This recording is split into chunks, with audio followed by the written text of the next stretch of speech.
In experiment 1, we're going to determine the density of an unknown liquid and also of an unknown solid. Be sure that you have out your notes that look like this, and we'll be filling these in, otherwise you'll have a lot of writing to do. Those notes are found in our MyTCC site under Lab Notes.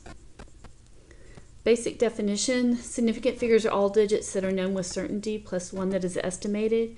In other words, if I write down a number like this,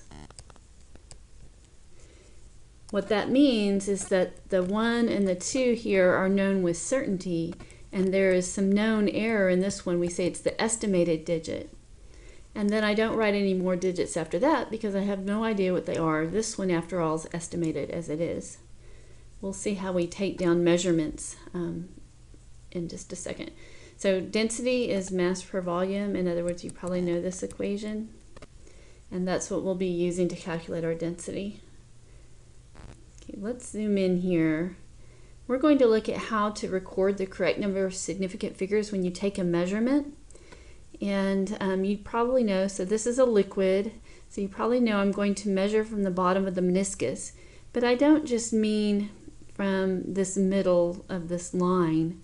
What I really mean is down here, the bottom edge of that dark line gives me a very sharp point to measure from. So I'm measuring from the bottom edge of the black line there.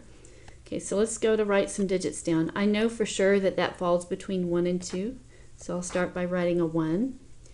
And then I know for sure that that meniscus falls between these two lines. So let's see what those are. Point 1, 2, 3, 5. It's between the 6 and the 7, so I'm going to write 6 for the next one. And then I get to estimate one more digit. So this time I'm estimating, and this is kind of hard to do, I got to look across. I'm estimating how far up that line is. Okay, and again, this is an estimate, so we might say something different. I'm just going to estimate it as a 5 because it looks right in between there and I can't really tell much different. So anyway, when I write these down, I know that these two, there's a line for those. I know those with certainty. And then this one is estimated between the lines as best that I could. And so maybe this is milliliters or something. But anyway, so that's how I know how many digits to write. It depends on the lines. Estimate all of those where there's a line, or you know those with where there's a line, and you estimate one in between lines. Let's try this one. This one is a little bit easier to see. So I know for sure that whatever I'm measuring here is between 4.1 and 4.2. So I'll start off my measurement as 4.1, and then if I count, I know the next digit is 6 because it's between the 0.06 and the 0.07. And then I get to estimate in between there, so I'm going to say that next one is a 3. And again, this one's an estimate, so we may not see the same exact number there, but that's okay. We have to have one that's an estimate.